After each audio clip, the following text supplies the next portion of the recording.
Ko tōna toru rau tauira no ngā kura kaupapa Māori toru tekau, kua whakawhāiti atu ki te matau a Māui mo te huinga reo a Kahungunu 2023 mā toru. Ia rua tau, tūwai tēnei hui ki mea wāhi, ko tōna iho matua kia ako ngā rangatahi i tō rātou ahurea, tō rātou tuakiritanga, me tō rātou reo mā roto atu i te tākaro, i ngā tākaro o nehe. Te poratanga o te puakawa, tōkiri! Ko te whainga hau te mea nui o enei kēmu. Ko te tino kaupapa o te huinga reo, kia whakakotahi, kia huihui tahi ngā tuākana o ngā wharekura pruta noa i te motu, ki raro i te maru o te aho matua.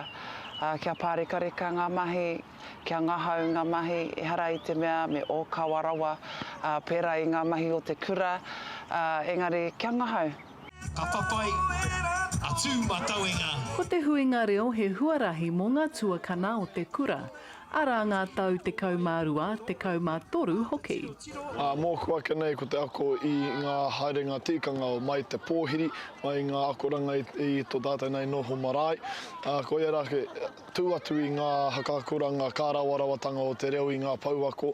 E hika karawa nā hau te whakapiki hoki aku Pūkenga reo Māori, e aku mātauranga ki te ao Māori hoki. I arua tau tēnei kaupapa e haere ana ki roheke atu, i tūai te mea tuatahi ki Hoani Waititi.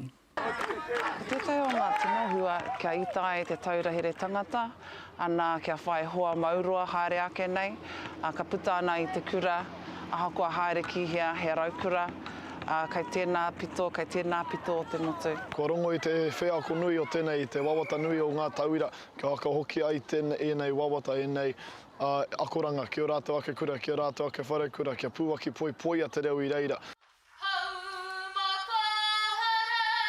Ka tua no tēnei kaupapa hei te tau 2015 ki te hiku.